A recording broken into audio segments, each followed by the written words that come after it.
no sacerdócio, com mulheres na direção da igreja, e isso é uma coisa milenar. E a gente não tem uma resposta. Tem, mas não dá. Vamos para frente. Quando você pega, tira lá o João da posição dele e desloca, você vê que o João parece que está deitado no ombro de Jesus. Nós que conhecemos a Bíblia, vemos que isso é bíblico. Parece que Leonardo da Vinci foi genial. Só que com falta de conhecimento bíblico generalizado, inclusive dentro das igrejas, você bota um cara com um jeito feminino deitado no ombro de Jesus para os dias atuais. Bom, está explicado. Olha aí, Maria Madalena é esposa de Jesus Cristo. Então esse é um dos grandes mentiras que o livro diz. Vamos para frente. Vamos lá. O livro é o centro de uma grande polêmica e a gente já viu por quê, né? Pode passar para frente, que essas coisas eu já disse. E vamos lá. O que ele afirma? Quais são as afirmações que ele faz? Por que é tão polêmico? Então, vamos ver algumas dessas afirmações. Jesus é Deus. Olha o que o Tevin diz numa das cenas. Código da Vinci diz: minha cara, declarou o Tevin. Até aquele momento da história, Jesus era visto pelos seus discípulos como um mero profeta, um grande e poderoso homem, mas não era Deus, não passava de um homem. Aí ela pergunta: mas ele não era Deus? Ele disse: isso só passou a ser a partir do concílio de Nicéia, porque o título de Deus para Jesus Cristo foi proposto em 325 no concílio de Nicéia e foi aprovado por votação. E diz o Tevin, a votação foi apertada. Quase que não passou. E aí os estudantes de teologia sabem que ele está falando da grande controvérsia ariana do século II, do século III, e que culminou com o credo de Nicéia. Quem foi Maria Madalena de fato? E a gente tem aí muitas informações. Jesus foi casado com Maria Madalena? O livro diz: Jesus foi o feminista original. Eu concordo com ele. Pretendia que o futuro da sua igreja ficasse nas mãos de Maria Madalena. Bom, está baseado lá no Evangelho de Filipe e também no Evangelho de Maria. Se Jesus não fosse casado, haveria uma explicação. Pode passar, não tem problema. Haveria uma explicação, porque parte do pressuposto que todo judeu tem que ser casado. O santo grau não é copo, coisa nenhuma, não é cálice, coisa nenhuma. O santo grau é uma mulher que continha o sangue de Jesus no seu ventre. A filha de Jesus, que se chamava Sara. E aí ele faz uma ligação interessante com a Santa Sara, que é adorada e venerada no sul da França, e que é padroeira dos ciganos, e que era uma, segundo a lenda, era uma escrava egípcia que veio com Maria Madalena e Maria, mãe de Jesus, fugida da Galileia, junto com José da Arimateia, quando eles chegaram na França.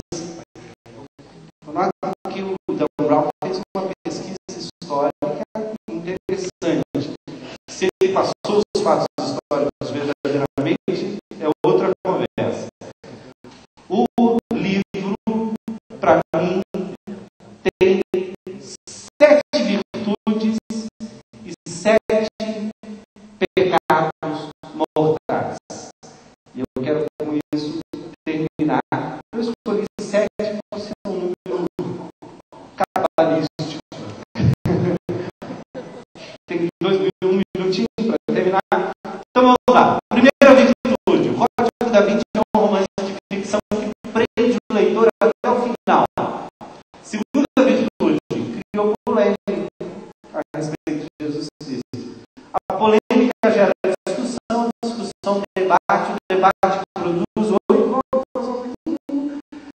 o debate produz reflexão, a reflexão instiga a pesquisa lança a luz esclarece a verdade, meus irmãos, a verdade os libertará. É isso que Jesus disse. Então, um grande serviço quando ele provocou essa polêmica. 3. Provocou um reexame da imagem de Maria Madalena. Precisava. 4. Incentivou o estudo da história. Só uma coisinha.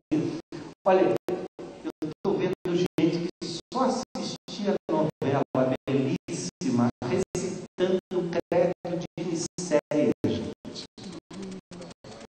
Perguntando quem foram os reis merovingios, da linhagem merovingia. Falando sobre o concílio de Nicéia e dando a data. Os estudantes morrem para decorar a data do concílio de Nicéia, não sabem do primeiro concílio ecumênico. O Dan Brown, com esse livro, conseguiu fazer com que as pessoas soubessem isso e se discutisse isso no mercado. Grande virtude.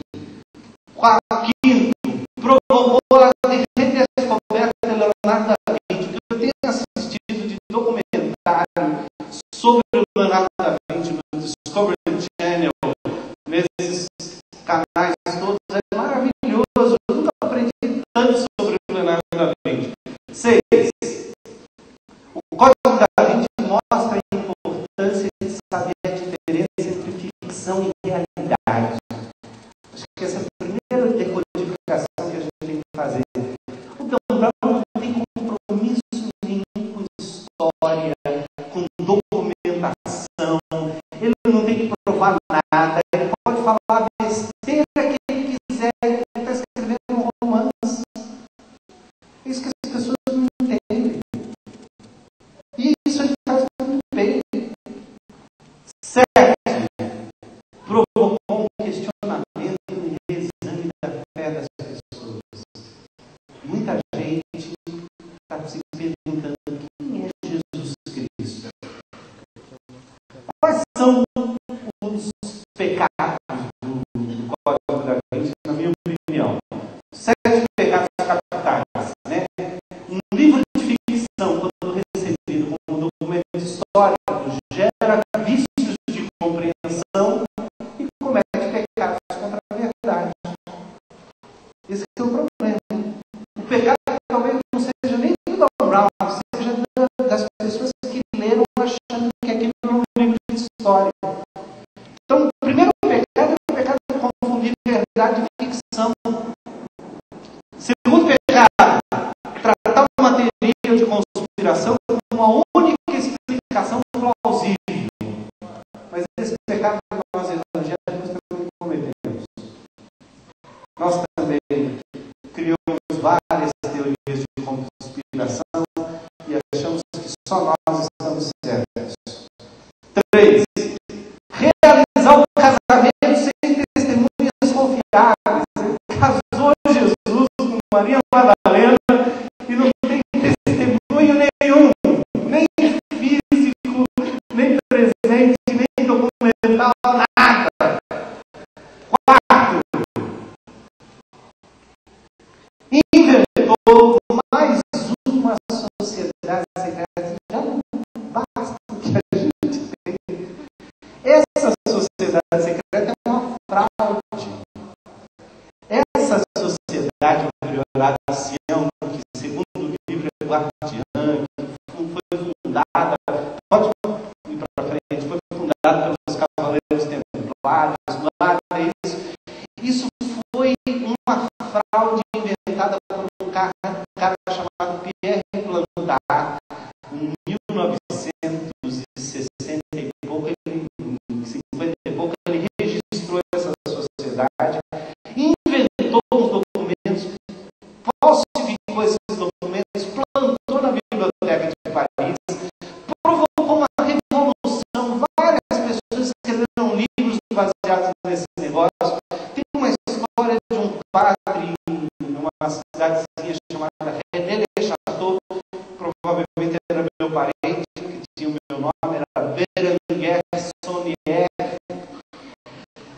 Esse Berenguer enriqueceu de uma hora para outra, provavelmente cobrando missa além do que devia, mas surgiu alguém que comprou a casinha dele, transformou num hotel, queria fazer uma grande, e inventou um monte de história desse padre que ele tinha descoberto na igreja dele, uns documentos secretos, e foi chantagear a igreja, e a igreja começou a dar dinheiro para ele. O Pierre Plantar entrou foi se hospedar nesse hotel, adorou a história e criou uma sociedade secreta só para ele. E sabe qual era o objetivo da sociedade secreta? Provar que os descendentes de Jesus Cristo foram reis da França e formaram a dinastia merovingia, que foi substituída pela dinastia carolíngia, lá pelo século VII ou VIII depois de Cristo. O Papa ajudou a fazer isso. Quem conhece a história sabe do que eu estou falando. E que os verdadeiros reis da França ficaram escondidos, fugidos. E aí, sabe quem era o descendente dos reis da França? Ele queria só ser o rei da França. Então ele inventou uma sociedade. O que o Dan Brown fez? Vamos para frente. Né? A fraude está aí. Ó. Pierre Plantar foi chamado à justiça. A BBC de Londres quis fazer um documentário sobre ele. Aí acabou descobrindo toda a verdade. Ele foi processado na justiça francesa, confessou a fraude. Mesmo depois de ter confessado a fraude, ainda muita gente continuou. O Dan Brown, gente, foi muito esperto, roubou a história do Pierre Plantar e transformou isso num livro, popularizou. Isso talvez seja a maior decodificação do Padre da Vinci. Então, gente, esse foi um pecado do livro. Foi inventar mais uma sociedade secreta. Já não basta o que a gente tem por aí. Vamos para frente, para a gente poder terminar. Sexto, quinto, distorcer a história para encaixar na conspiração. Sexto, fazer Leonardo da Vinci participar de uma conspiração da qual ele nunca ouviu falar. Não há prova nenhuma de que Leonardo da Vinci tivesse essas informações. E se tivesse também. E sete, que é a pior de todas, transformou uma busca espiritual da fé pessoal em uma busca fictícia por um santo grau imaginário para muita gente. E aí, será que a minha busca para compreender o Jesus da minha fé, Jesus da história, é apenas uma teoria de conspiração? E para a gente poder terminar, meus irmãos, talvez seja esta a verdadeira pergunta por detrás do livro. Talvez essas pessoas estejam procurando a resposta para a sua vida no livro errado.